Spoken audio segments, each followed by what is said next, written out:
The great station called Horizon 5 floated above the alien world like a silver crown in the blackness of space, its long arms stretched out with blinking lights, and dozens of smaller ships moved around it like bees around a hive.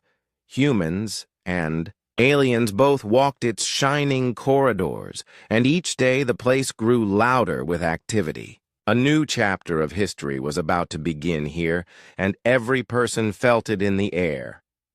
Paul stood near a wide window, looking down at the glowing planet below. He was not a scientist or a leader, not even a soldier. He was a simple worker, assigned to maintain equipment, check systems, and keep the station running smoothly. Many people ignored workers like him, but Paul did not mind. He enjoyed being quiet and watching the world around him. He had never seen aliens before this posting. Now he saw them every day, tall and graceful beings with skin like pale stone, and eyes that seemed to shine in strange colors. They moved with elegance, their voices soft yet commanding. The humans called them Lumerians, and their arrival had changed everything. For months, the station had been preparing for the first shared experiment between humans and Lumerians. The leaders wanted to learn how the two species might connect, not only through machines and trade, but through life itself. Rumors whispered of experiments that would go beyond simple contact, experiments that might show whether humans and Lumerians could truly live side by side in ways no one had imagined before. The talk among the crew was endless. Some were excited, others were afraid. What if the aliens found humans weak or unworthy? What if the experiment failed? Paul heard these words again and again in the dining halls and the sleeping quarters. He stayed silent most of the time, but inside he carried the same questions. The morning of the announcement, the great hall of Horizon 5 was filled with people. Rows of humans in their dark uniforms stood beside the Lumerians in flowing robes of silver and white. Reporters filled the air with flashing lights, sending every moment back to Earth and the alien world below. A wide platform stood at the center, where the leaders of both species were about to speak. Paul was not supposed to be there. Workers like him had no reason to join such ceremonies. But fate carried him into the hall when a supervisor asked him to bring a replacement tool panel to the engineers behind the stage. He carried the panel under his arm and tried to move quietly. But once inside, the sight of the crowd stopped him. He found himself standing at the edge of history. The hall grew silent as a tall Lumerian woman stepped onto the platform. She was unlike the others. Her presence seemed brighter, her movements slower, her face calm but full of power. Many eyes followed her, and whispers filled the air.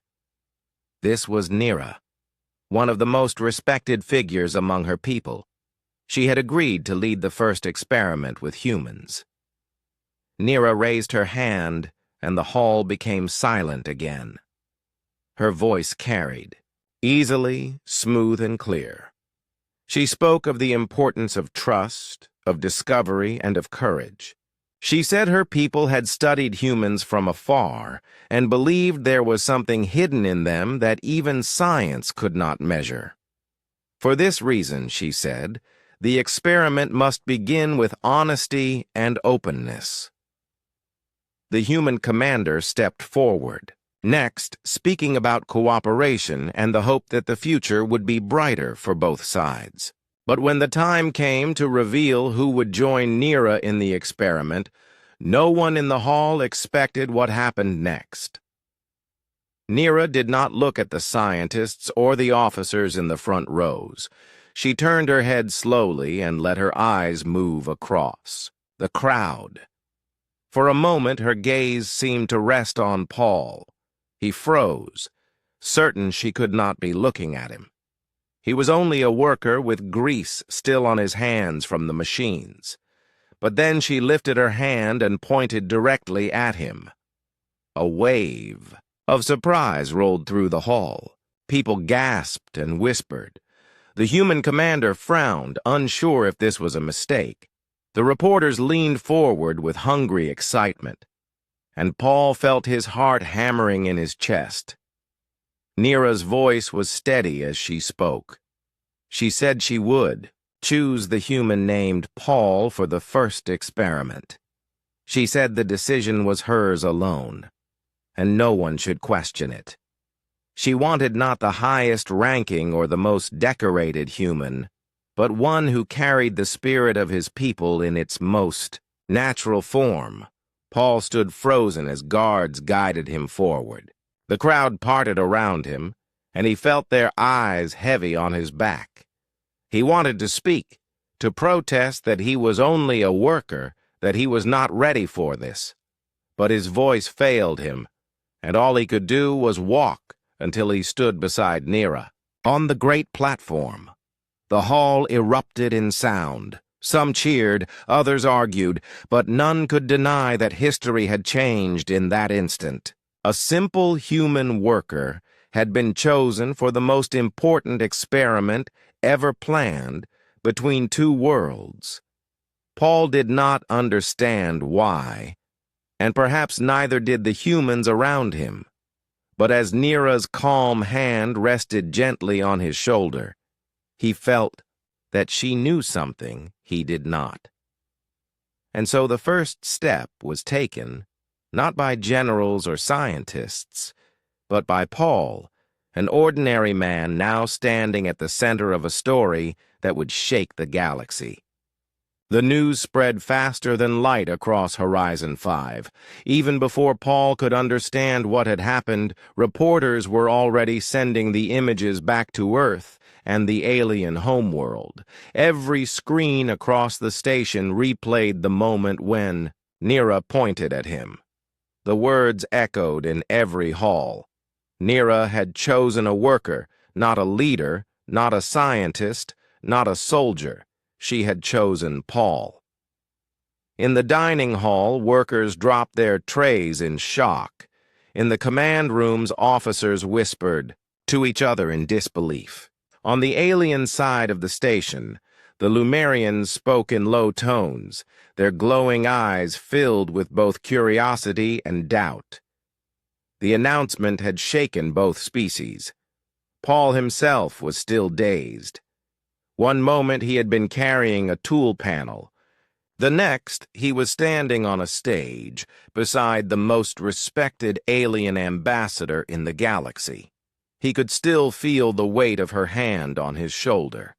It had not been heavy. It had been calm and steady, almost like a silent promise.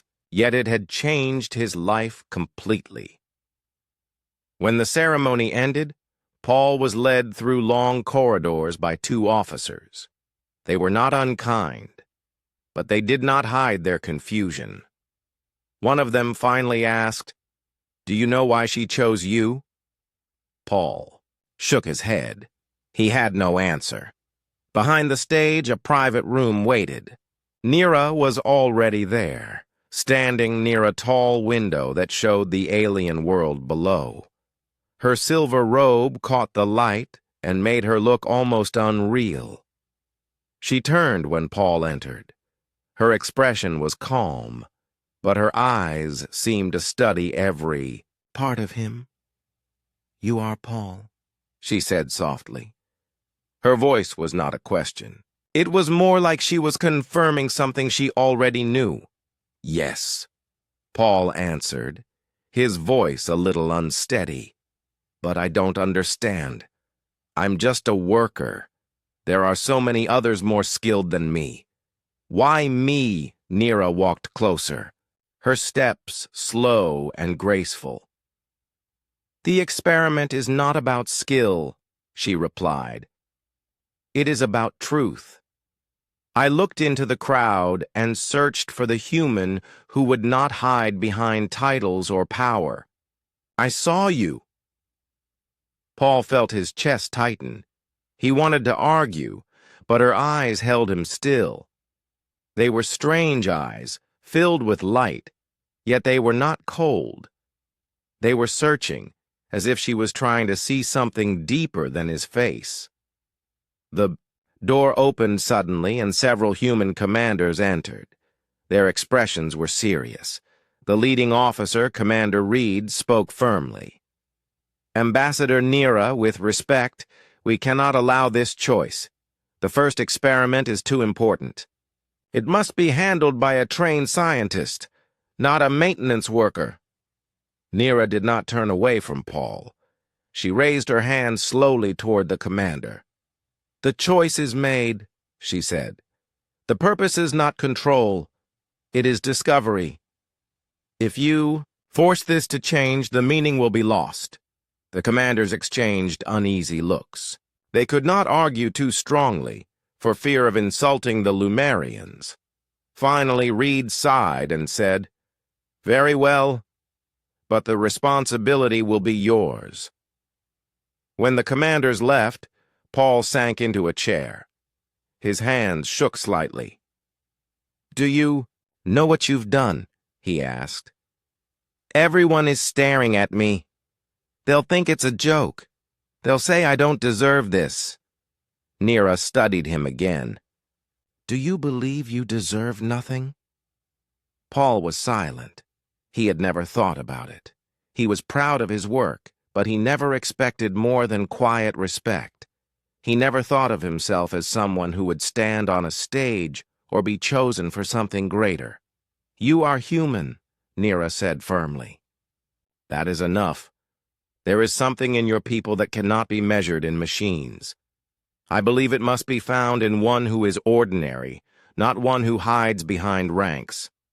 That is why you are here."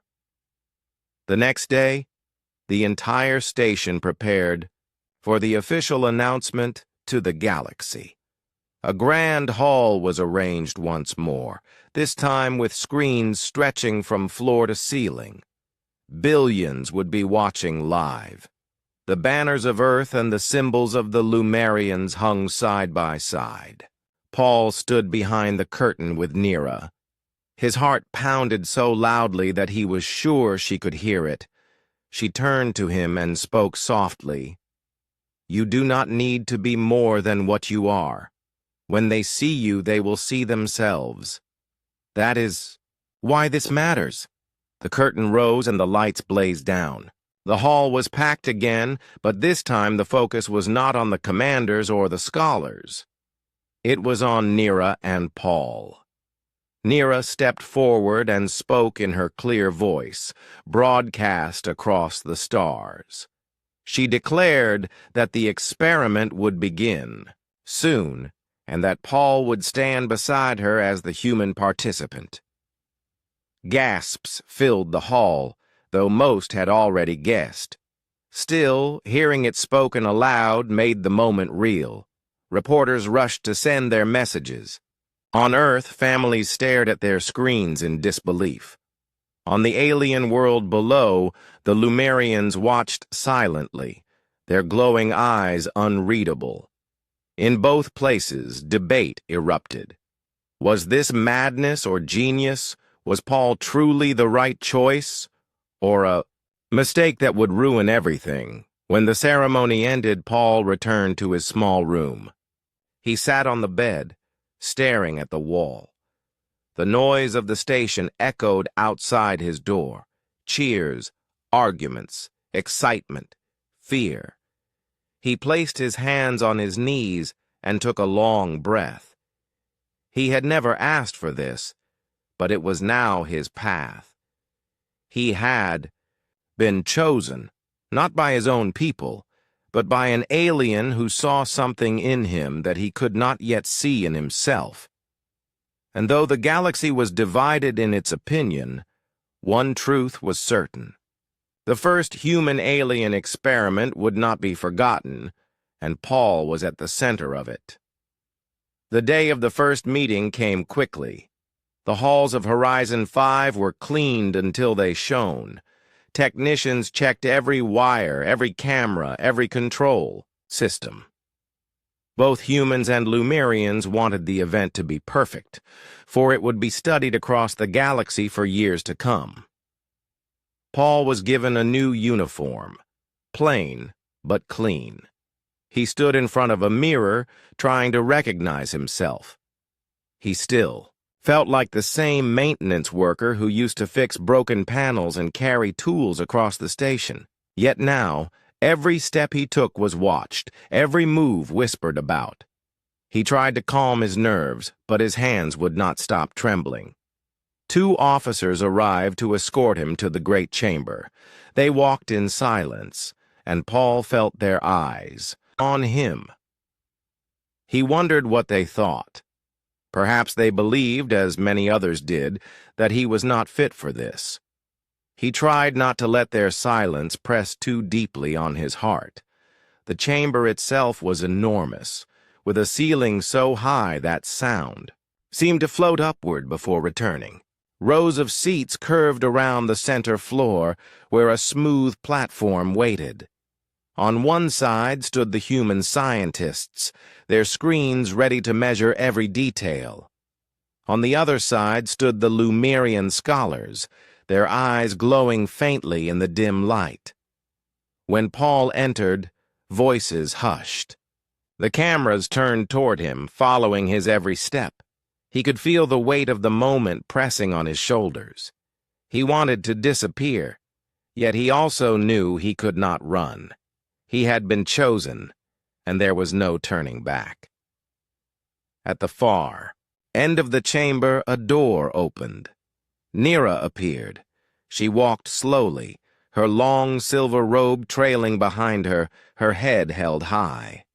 Every Lumerian bowed slightly as she passed, and even the humans fell silent in respect. Paul's chest tightened. Seeing her on the stage at the ceremony was one thing. Seeing her now, walking directly toward him, was another. She looked both otherworldly and yet strangely human, with a calmness that seemed to reach into him. Nira stopped a few steps away. Her eyes, shining like liquid light, rested on his face. "Paul," she said gently so the whole chamber could hear. "Today we begin." Paul swallowed hard and nodded. His voice caught in his throat, but he forced the words out. I will do my best." A soft murmur moved through the crowd. Some seemed surprised by his honesty, others amused by his plain words.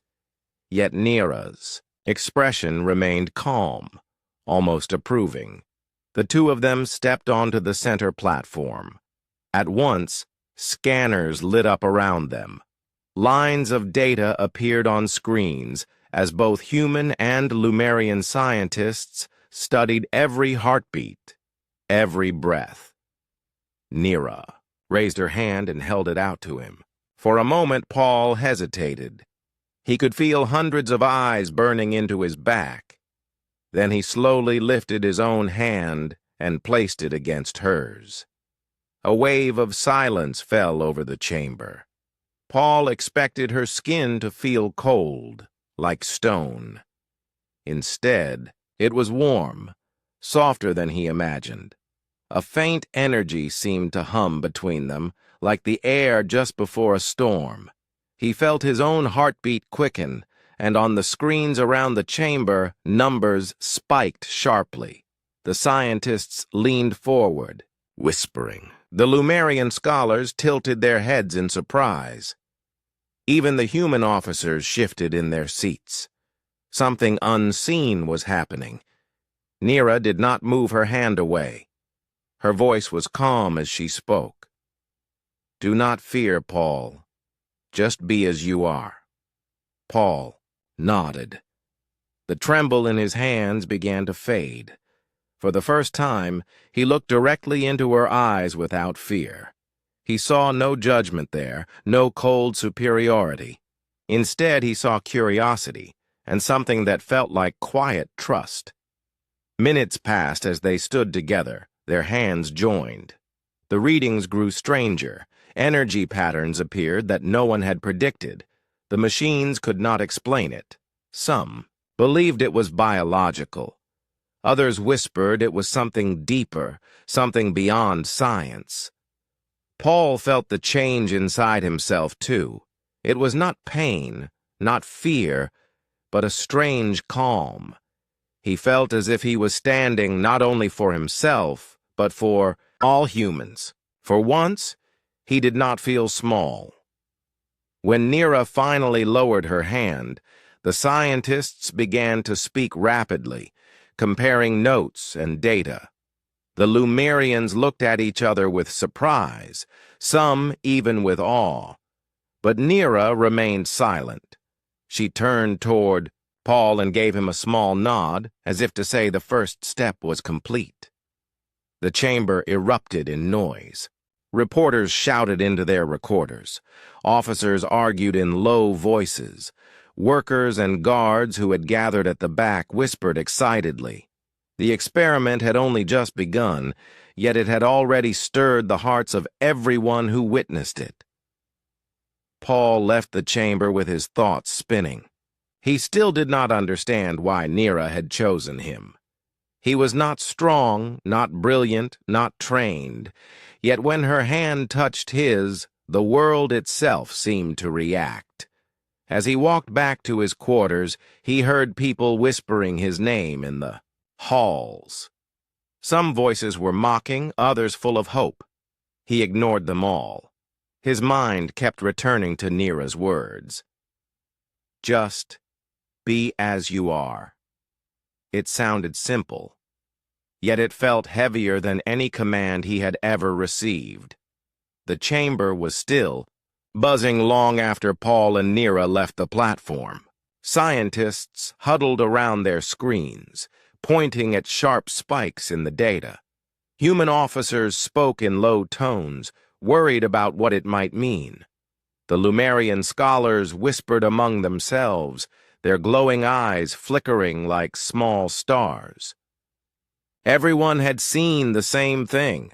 When Paul and Neera touched hands, something invisible had passed between them, something that made every machine react. Paul returned to his small quarters, but sleep would not come. Every time he closed his eyes, he felt again the warmth of Neera's hand and the calm weight of her gaze. He remembered the silence in the chamber, a silence so deep that even the hum of the machines seemed to vanish. He asked himself again and again, what had happened in that moment? Did it come from her or from him? The next morning, the reports spread across the station. The experiment was the main story on every channel.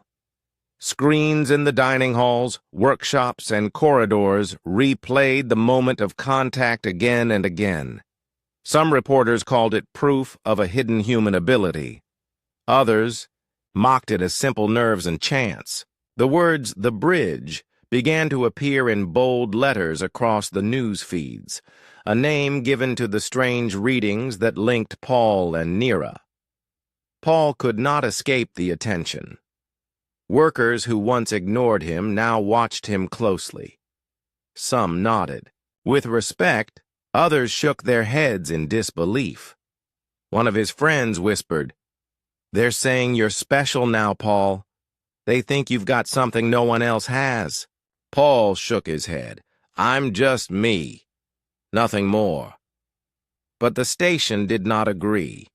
When he walked the halls, strangers stared. Some pointed at him, children whispered his name, and officers stopped speaking when he passed.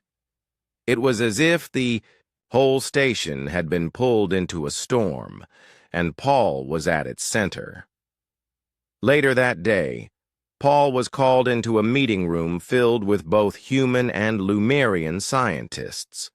Long tables were covered with data screens, and the walls glowed with projections of the strange energy patterns recorded during the encounter. One human scientist, a sharp-faced woman named Dr. Han, leaned forward. "Paul, when you touched Neera, Did you feel anything unusual? Paul hesitated. He did not want to sound foolish, but he answered honestly. It felt like a hum, not outside, but inside me, like the air before thunder. The Lumerian scholars exchanged quick glances. One of them, tall and robed in white, spoke softly. It is exactly as we feared and hoped.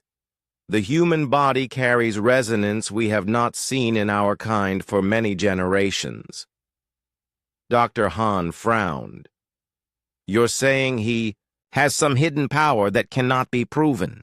But the Lumerian scholar shook his head. Not power. Connection. The machines call it energy. We call it awakening. Paul sat quietly, trying to understand. He was a worker, not a philosopher, yet the words clung to him. Awakening. Connection. Could such things truly come from him? When the meeting ended, Nira walked beside him down the long corridor. The others stayed behind, leaving them alone. Her steps were slow, her robe brushing softly against the floor. You are troubled, she said. Paul sighed. Everyone thinks I'm special, but I don't feel special. I fix panels, I carry tools. That's all I know. Nira stopped walking and turned to face him.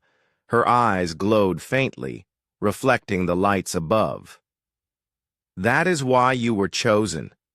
Greatness is not always found in titles or rank. Sometimes it is hidden in those who believe they are ordinary. Paul looked away. But what if I fail? What if there's nothing inside me to find? You will not fail, Nira replied calmly, because failure would mean you are less than human, and that is not possible.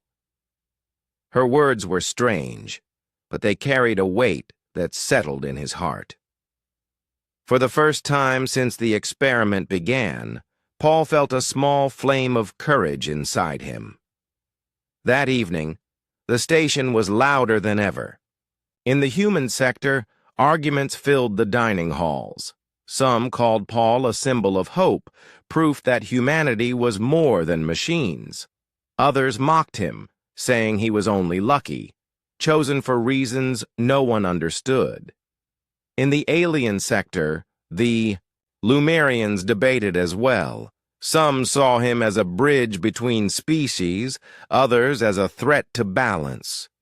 Paul sat alone in his room, the noise echoing faintly through the walls. He stared at his hands, wondering how a simple touch could change so much. He had not asked for this. He had not prepared for this.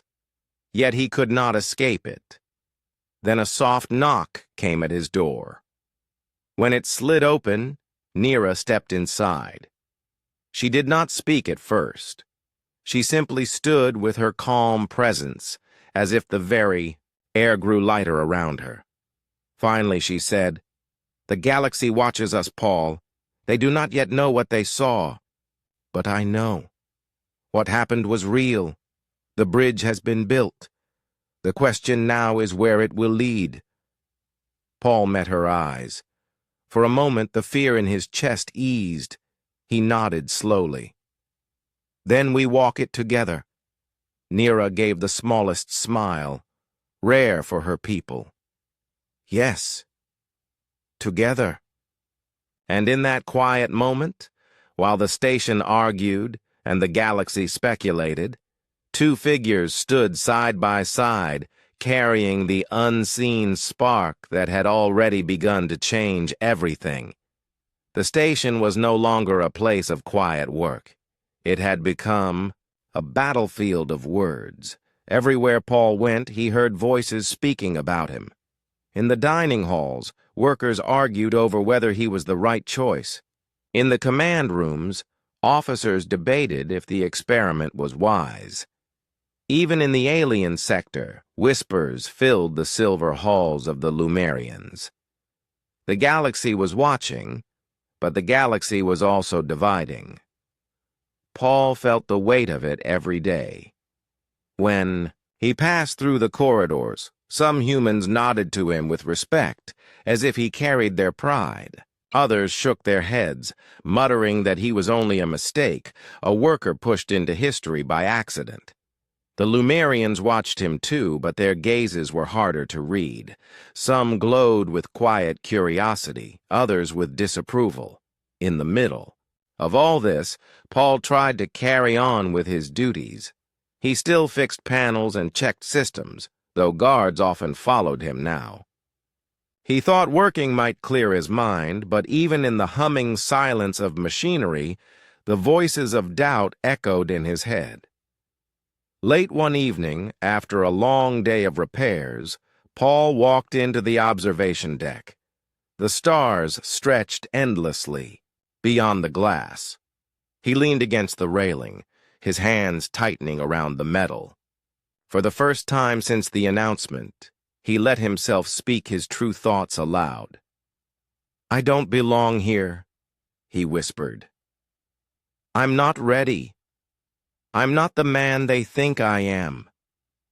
He did not realize Nira was standing nearby. She had been watching the stars as well, her tall form still and quiet. At the sound of his voice, she turned, her eyes reflecting the starlight. "You doubt yourself," she said softly. Paul spun around, startled. He lowered his head, ashamed. "Everyone doubts me, and they're right. I don't know why you chose me. I'm just me. No training, no rank. I don't even understand what happened when we touched. How can I be part of something this big?" Nira stepped closer. Her presence was calm, steady, like a deep river. "You are part of it because you are human. That is all that is required. You do not see what I see, but in time you will." Paul shook his head. "You don't understand. To my people, I'm nobody. I was never chosen for anything important, and now suddenly I'm supposed to carry their future. How can I not fail them?" For a long moment, Nira was silent. Then she lifted her hand and pointed at the stars. "Do you see them, Paul? Every star burns the same, yet to those who live beneath it, one star is home, another is distant, another is forgotten. The star does not choose its place, it only shines. That is what you must do." Her words struck him deeply. He wanted to believe her, but the doubt in his chest was strong. Before he could answer, the sound of footsteps filled the deck. A group of human officers entered, their faces hard. Commander Reed was among them. "Ambassador Nira," Reed said formally, "we must speak." He turned his sharp gaze on Paul. "Leave us." Nira shook her head. "He stays. This matter concerns him as much as us." Reed's jaw tightened, but he obeyed. "Very well. Then I will be clear. This experiment is shaking the station. Many believe it is foolish. Some fear it will put us at risk. I must ask again, why him?" He gestured sharply at Paul. "Why a worker, when so much rests on success?" Paul lowered his eyes, shame burning in his chest. He had no answer, but Nira's voice was steady. "Because success cannot be built on fear. Your people think strength lies in rank, in weapons, in knowledge, but strength lies in the truth of being human. Paul carries that truth more than anyone I have seen." Reed's expression hardened. "That is not enough. We need proof, not words." Nira met his eyes without flinching. "You will have proof, but it will not come in the way you expect." The room fell silent. Reed finally turned and left with his officers, their steps echoing on the metal floor. Paul remained still, his heart heavy. "He's right," he muttered. "They all are. I'm not proof of anything." Nira looked at him for a long time. "When you speak honestly, you prove more than you realize. You may not see it yet, but the galaxy already feels it. That is why they argue. That is why they fear. The unseen always brings fear." Her words left Paul quiet. Deep inside, he felt a small flicker of understanding. Maybe it was true that the doubt itself was part of the journey. Maybe being honest was his first strength, not his weakness. That night, Paul sat in his room long after the lights dimmed. He thought about the workers who believed in him, about the officers who doubted him, and about Nira's unshakable trust. He could not silence the doubt in his heart. But for the first time, he chose not to run from it. He whispered to himself, "If I fail, I will fail as myself. If I succeed, it will be the same. That has to be enough." And with that, Paul closed his eyes. The noise of the station still rumbled outside, but inside his heart, the silence of the stars remained. The days that followed were filled with tension. The first stage of the experiment had caused a storm across the galaxy, and now the second stage was about to begin. Scientists from both species had spent nights studying the strange data, but they still could not explain what had happened when Paul and Nira touched. The only clear truth was that something unseen had been awakened, and both humans and Lumerians wanted answers. The second stage would be different. It would not take place in the public chamber. Instead, it would be held in a private laboratory at the center of Horizon 5. Only a small group of scientists and leaders would witness it. But even behind closed doors, Paul knew that everything would be recorded, every breath measured, and every reaction studied. Paul arrived early, guided by 2 guards. His steps echoed on the floor as he entered the room. The walls glowed with soft blue light, and the air was filled with the quiet hum of machines. In the center stood a smooth platform surrounded by scanners. Nira was already there, standing tall and calm, her silver robe flowing like water. When she saw him, her eyes softened slightly. "Are you ready, Paul?" Paul let out a slow breath. "I don't know if I'll ever be ready, but I'll stand here with you." She gave a small nod, then raised her hand. "That is enough." The scientists began their preparations. Human screens flickered with numbers, while Lumerian crystals glowed faintly as they absorbed the room's energy. Everyone waited for the signal. Finally, the lead researcher, Dr. Hahn, spoke. "Begin when ready." Paul stepped onto the platform. His hands shook, but he clenched them into fists to hide it. Nira joined him, her movements calm and graceful. She turned to face him, her eyes searching his. "This time," she said softly, "we will not stop at touch. We will let the connection deepen." Paul's heart raced, but he nodded. He reached out his hand and she placed hers upon it. At once, the machines reacted. The screens lit up with wild patterns. The crystals glowed brighter and the air seemed to thrum with energy. But this time, it did not stop at their hands. A wave of warmth spread up Paul's arm, across his chest and into his heart. His breath caught, and he staggered slightly, but Nira steadied him. "Do not fear," she whispered. "This is the bridge." Paul closed his eyes, and the world seemed to change. He felt as if he was no longer standing in a laboratory, but floating in a vast sea of light.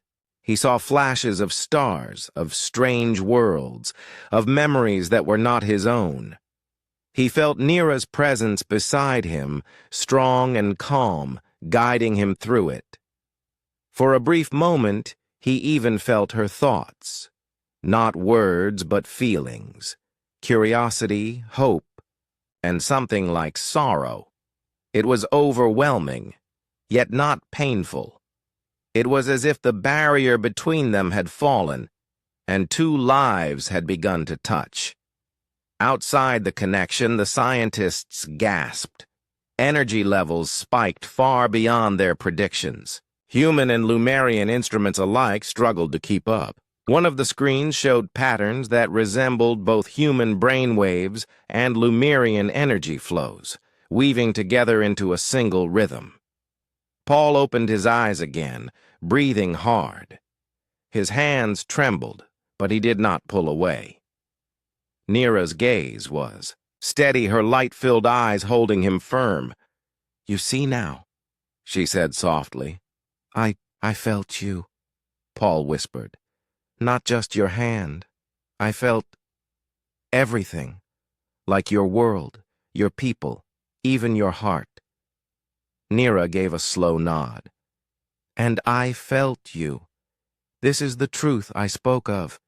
Your people carry a fire that awakens what we thought long lost." Dr. Hahn's voice cut sharply through the air. "Impossible! This cannot be real.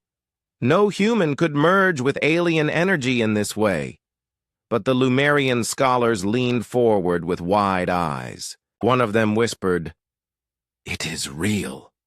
The bridge has awakened." The energy continued to rise, filling the room with a soft hum. Paul felt his knees weaken, but he held on. At last, Nira gently released his hand, and the glow faded. The machines calmed, the numbers fell back, and silence filled the laboratory. Paul stumbled back, his chest rising and falling quickly. Sweat lined his forehead, but inside he felt a strange calm. He looked at Nira, and she looked back, both of them knowing that something irreversible had just taken place. The room erupted into voices. The human scientists argued loudly, demanding new tests and explanations. The Lumerians spoke quickly among themselves, their tones a mix of awe and fear. Commander Reed stood at the back, his face pale but stern. Paul ignored them all. His eyes remained on Nira. He whispered, "This isn't just science, it's something else." "Yes," Nira replied quietly. "It is the joining of what was always meant to meet. Your people and mine. Flesh and light. The bridge is no accident." When the meeting ended, Paul returned to his quarters, exhausted. Yet for the first time he did not feel only doubt. He felt wonder. He had touched something larger than himself, something that connected two worlds. As he lay down, the words of the scientists, the debates, the arguments, all of it faded. What remained was the memory of the light, of Nira's presence, and of the truth he could no longer deny. Humanity was not weak. Humanity was not ordinary. Humanity carried something that could awaken the stars themselves. The experiment had ended, but the storm it created had only begun. Across Horizon 5, the air buzzed with voices. Reports filled every screen, showing the moment Paul and Nira touched and the strange energy that followed. On Earth, crowds gathered in cities to watch the footage. In the alien world below, Lumerian councils debated through the long night. Everywhere the same questions spread. What was the bridge, and what did it mean for the future? Paul sat quietly in his small quarters. He felt both exhausted and restless. The memory of the light still lived inside him, pulsing like a heartbeat. He could not explain it, but he knew it was real. Yet the voices outside his door were filled with doubt, fear, and excitement all at once. A sudden knock came. The door slid open, and Commander Reed entered with his usual stern look. For a moment, he said nothing. He only studied Paul as if seeing him for the first time. "At first I thought you were a mistake," Reed admitted at last. "But I watched the readings myself. I saw what happened. No machine could fake that. Whether I like it or not, you've proven something." Paul straightened. "I don't know what I proved. I only did what I could." Reed gave a short nod. "And that is what frightens people. If an ordinary man can do this, then none of us can predict what humanity is capable of. That is why the galaxy cannot ignore you anymore." Before Paul could answer, another figure appeared. Neera stepped into the room, her presence filling the air with calm. Reed gave a respectful bow and left, leaving the two of them alone. Neera looked at Paul with her glowing eyes. "The councils of my people are already speaking of you.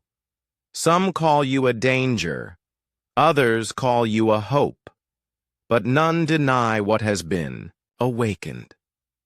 The bridge has become more than an experiment. It has become history." Paul rubbed his hands together, uneasy. "I never wanted to be history. I only wanted to do my work." "And that," Neera replied softly, "is why you were chosen. You did not seek greatness, but greatness came to you. That is the mark of your people. You hold within you a fire that rises when it is needed most." Later that day, a final gathering was held in the Grand Hall of Horizon 5. The chamber was once again filled with humans and Lumarians, with cameras sending every moment across the stars. This time, the mood was different. It was not filled with curiosity alone. It was filled with a sense that something irreversible had already begun. The human commander spoke first, declaring that the experiment had revealed more than science had expected.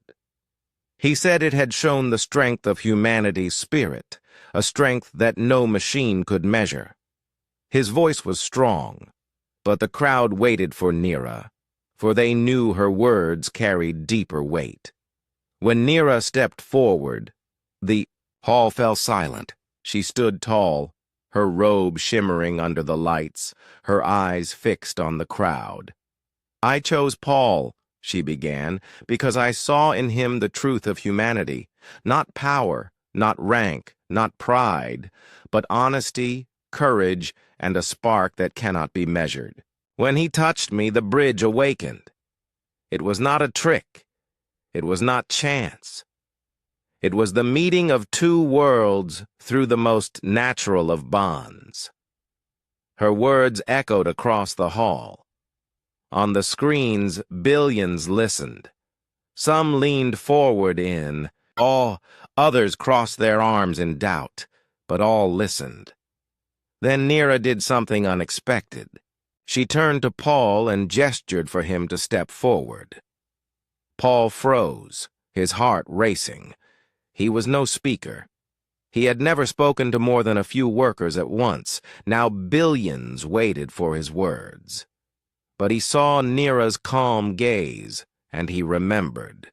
Her words, "Just be as you are."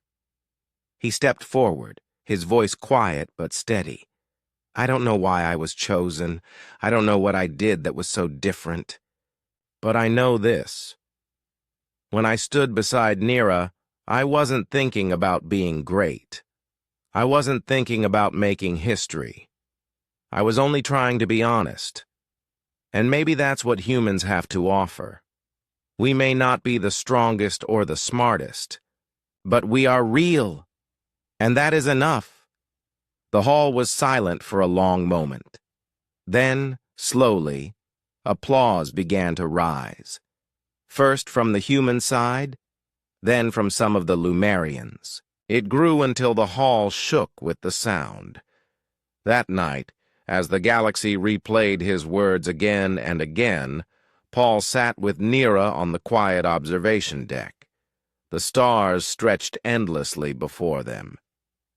"You have changed everything," Nira said, softly. Paul shook his head. "No. We did. Together." Nira gave him the smallest smile, rare and precious. "Yes. Together." And as the stars burned silently beyond the glass, Paul understood at last. He had not been chosen by accident. He had been chosen because he was human, and for the first time in history that was not just enough.